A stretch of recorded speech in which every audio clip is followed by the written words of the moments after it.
Bharatiya Janata party उनका political लाभ लेने के लिए घटनाएं होने देना चाहती है।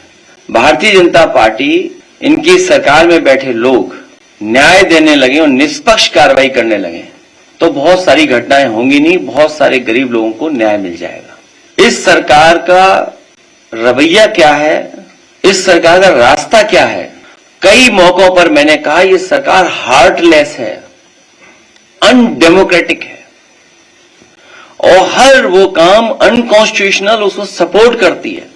बाबा साहब भीमराव अम्बेडकर जी का संविधान, उसकी प्रस्तावना, केवल प्रस्तावना के तहत ही अगर सरकार फैसला लेने लगे तो हमारे गरीब, गांव में रहने वाले लोग, पीडीए परिवार के लोग, दलित, पिछड़े, अल्पसंख्यक और जिनके साथ अन्याय हो रहा है उनको न्याय मिलने लगे, उनका सम्मान होने लगे। इस सरकार में बैठे लोग लगातार अन्याय करा रहे हैं। वो प्रभुत्ववादी लोग, वर्चस्ववादी लोग, प्रभुत्ववादी लोग लगातार पीडीए परिवार के लोगों को डरा रहे हैं, धमका रहे हैं, अपमानित कर रहे हैं। सोचने का सवाल यह है, भागवत कथा सबके लिए है, भागवत कथा सबके लिए है। जब सब सुन सकते हैं तो सब बोल क्यों नहीं सकते? भागवत कथा सबके लिए है, सब सुन सकते हैं तो सब बोल क्यों नहीं सकते? भागवत कथा भगवान कृष्ण से जुड़ी है। अगर सच्चे कृष्ण भक्तों को ही भागवत कथा कहने से रोका जाएगा, भागवत कथा तो भगवान कृष्ण से जुड़ी है। अगर सच्चे कृष्ण भक्तों को ही भागवत कथा कहने से रोका जाएगा तो कोई ये अपमान क्यों सहेगा? क्यों सहेगा कोई अपमान? कुछ लोग, वर्चस्ववादी लोग, प्रभुत्ववादी लोग कथा वाचन में अपना एकाधिकार बनाए रखना चाहते हैं। ये एकाधिकार छीने नहीं उनका, वर्चस्ववादी लोगों का एकाधिकार छीने नहीं।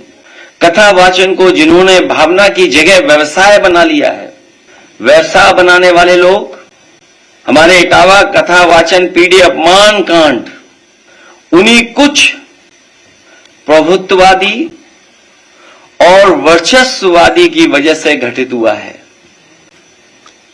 अगर पीढ़ी समाज के इन लोगों को इतना ही परहेज है तो घोषित कर दें कि परंपरागत रूप से कथा कहने वाले वर्चस्ववादी पीडीए समाज द्वारा दिया गया चढ़ावा, चंदा, दान, दक्षिणा कभी स्वीकार नहीं करेंगे।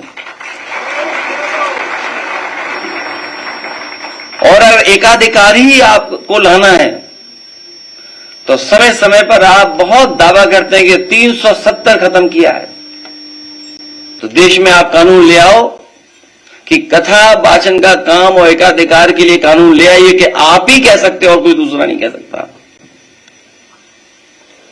अगर पीडीए समाज से इन लोगों को इतना ही परहेज है तो घोषित करने के परंपरागत रूप से कथा कहने वाले वर्चस्ववादी पीडीए समाज द्वारा दिया गया चढ़ावा, चंदा, दान, दक्षिणा कभी स्वीकार नहीं करेंगे। प्रभुत्ववादी और वर्चस्ववादी समय समय पर कभी घर को गंगा जल से तो कभी मंदिर को धुलवाकर पीड़ित समाज का मानसिक उत्पीड़न व अपमान करते हैं और अब तो सिर तक मुड़वा रहे हैं। अभी तक तो हमने आपने वो घटनाएं सुनी, देखी जहां पर घरों को गंगा जल से धोते थे ये लोग। अगर कोई पीड़िए परिवार का मंदिर चला जाए तो मंदिर को गंगा जल से धोते हैं और अब तो सीमा लांघ गई ये वर्चस्ववादी है। आखिरकार किसका आशीर्वाद है? क्या सरकार का आशीर्वाद नहीं है जिसकी वजह से सर तक मुंडवा दे रहे हैं, पेशाब तक करवा दे रहे हैं और रात भर पीटना, पीटने के साथ साथ उनकी ढोलक छीन लेना, हारमोनियम छीन लेना, दबाव बनाकर के कितने पैसे देना था कथावाचक के लिए उसमें जो खर्चा हुआ वो खर्चा नहीं दोगे तो रात भर पिटोगे, अगर पैसा दे दोगे तो बचोगे। आखिरकार ये वर्चस्ववादी और प्रभुत्ववादी लोग इतनी ताकत कहां से पा रहे हैं? भाजपा राज में पीड़ित समाज को हे दृष्टि से देखा जाता है। आदरणीय रामजी सुमन जी ने तो कुछ घटनाएं बताई हैं, कुछ महत्वपूर्ण पदों पर बैठे लोगों के बारे में बताया है। सुना है हमने कि देश की सर्वोच्च सीट पर बैठने वाले के साथ भी कभी अपमान हुआ है। देश के राष्ट्रपति भी हे दृष्टि का सामना कर चुके हैं। सच तो यह है कि जैसे जैसे पीड़ित समाज में चेतना और जागरूकता बढ़ती जा रही है, वैसे वैसे पीड़ित समाज पर मनोवैज्ञानिक दबाव बनाने के लिए वर्चस्ववादी के पीड़ित समाज पर अत्याचार बढ़ते जा रहे हैं। जो पाल समाज की बेटी के साथ अन्याय हुआ, अगर उसके परिवार के लोग खड़े हो गए तो उसके पिता पे भी मुकदमे लगा करके जेल भेज दिया, इनाम भी घोषित कर दिया। हमारी पार्टी के अध्यक्ष उस परिवार से मिलकर के उस परिवार को न्याय दिलाने के लिए, उस परिवार की मदद के लिए जा रहे थे तो पुलिस लगाकर रोक दिया। आखिरकार ये वर्चस्ववादी और प्रभुत्ववादी लोग चाहते क्या हैं? पीड़ित समाज पर लगातार बढ़ते हमलों का असली कारण यह है कि वर्चस्ववादियों को लगता है कि उनके पीछे आज भाजपा की वो सरकार खड़ी है जो सदियों से शक्तिशाली रहे लोगों की सरकार है और वो उन्हें बचा लेगी। लेकिन अब पीड़ित समाज की एकता और एकजुटता इसका जवाब डट करके देगी। अगर भाजपा को लगता है कि भागवत या कोई कथा कहने पर एक वर्ग विशेष का ही अधिकार है, तो फिर वो इसके लिए भी कानून बना करके दिखा दें। कई बार कई कानून के लिए बहुत दावा करते हैं लोग, तो इसके लिए भी कानून बना लें कि इसके अलावा कोई कथा वाचन नहीं कर सकता। जिस दिन पीड़ित समाज ने अपनी कथा अलग से कहने शुरू कर दी, उस दिन इन परंपरागत शक्तियों का साम्राज्य ढह जाएगा।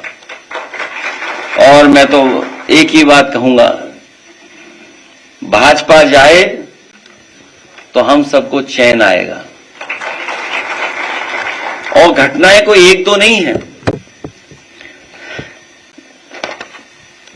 सुल्तानपुर में महेंद्र प्रताप मौर्य जी एडवर्ड को गोली मार करके मार दिया गया।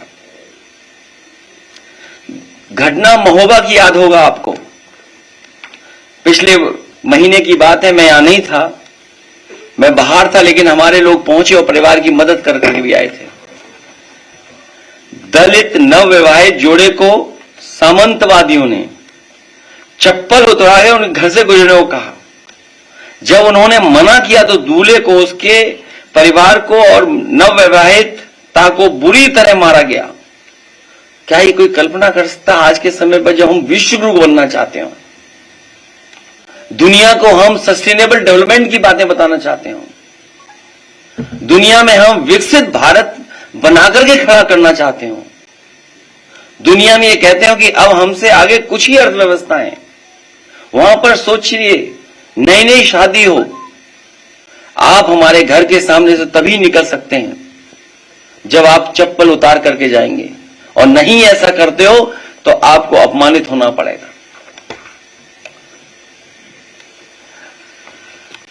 ईटा की घटना, जैतपुरा की अम्बेडकर जयंती पर शोभा यात्रा नहीं निकालने दी, दलित परिवार में शादी, बारात आई, बेटी की शादी में सत्ता समर्थकों ने बवाल किया, और फिर जब पुलिस आई तो पुलिस को न्याय देना था, न्याय नहीं दिया। जिनके साथ अपमान हो रहा था उन्हीं को पीटा पुलिस ने, सोचिए आप, उन्हीं को अपमानित किया पुलिस ने। और इटावा की घटना तो आपको पता ही है, और ये सब इसलिए हो रहा है कि 2500 लोग ही इसको सरकार को चला रहे हैं, 2500 लोग। पिछले 9 साल से, 20 साल से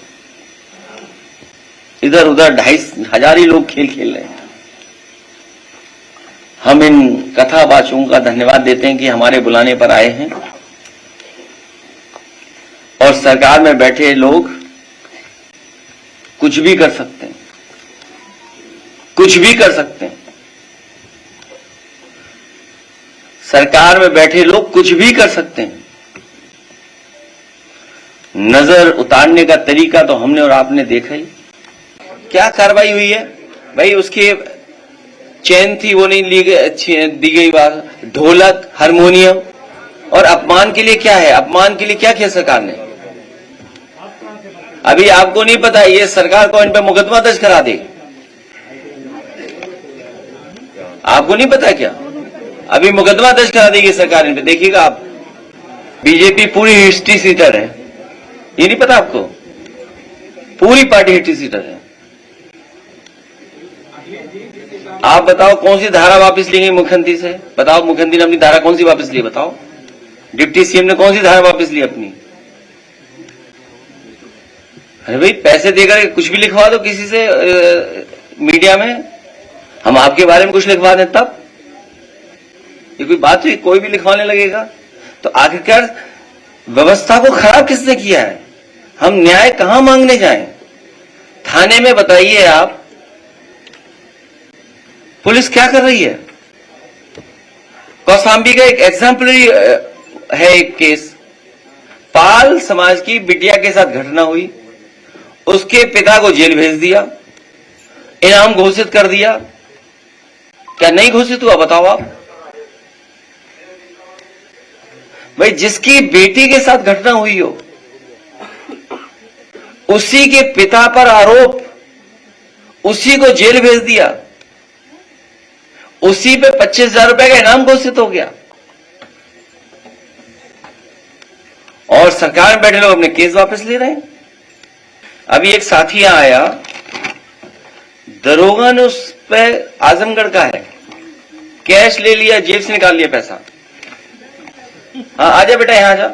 बताइए, दरोगा ने कैश ले लिया उस पे, जेब से पैसा कितना निकाल लिया बेटा? 24,000 रुपए निकाल लिया। बताओ, दरोगा ने 24,000 रुपए निकाल लिया। आप याद कीजिए, दिल्ली की मुख्यमंत्री ने हमारे लिए क्या कहा?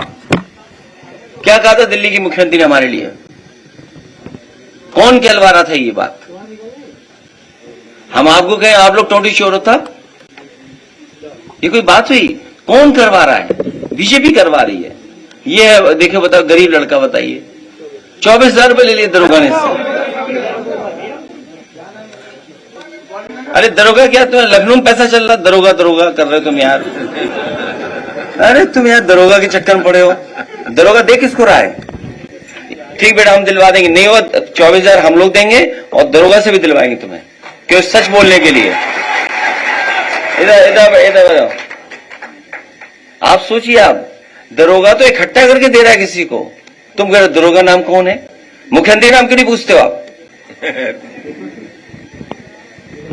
किसके पास जा रहा पैसा? क्या ये बताइए आप। अभी एसडीएम पिटा विधायक से, और आप में से कुछ लोग हैं पत्रकार जो न्यूज बदल रहे हैं। जो अखबार आरएसएस बीजेपी का है, बिका हुआ अखबार, वो क्या न्यूज बदल रहा है? आपको याद होगा अखबार का एक जमाने का, हालांकि उस तरफ मैं जाना नहीं चाहता था।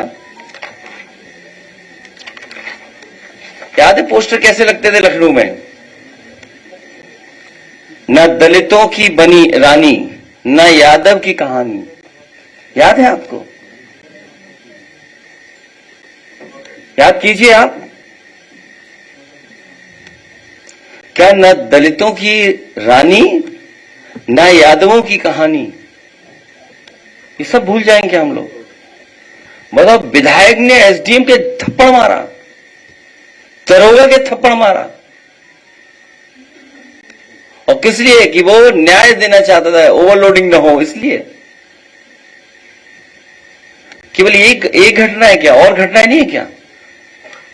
सुना एक एमएलसी पीटा गया था, कूटा गया था कमरे के अंदर, नहीं कूटा गया क्या? कानपुर में देखो डीएम और सीएम आपस में झगड़ा कर रहे हैं, बिजली चली गई, डायलिसिस पे आदमी मर गया। सोचिए आप, उत्तर प्रदेश क्या काम कर रहे हैं, और अपनी आप नजर उतरवा रहे हो। सोचिए आप, ये हाल उत्तर प्रदेश का। नेशनल दस्तक की आपसे गुजारिश है कि अगर इसको बचाना चाहते हैं तो नेशनल दस्तक को सब्सक्राइब करने के लिए रेड कलर के सब्सक्राइब बटन को दबाएं, फिर बेल आइकन की घंटी दबाएं। नेशनल दस्तक को बचाने के लिए बहुत जरूरी है कि हर खबर को शेयर करें, लाइक करें, कमेंट जरूर करें।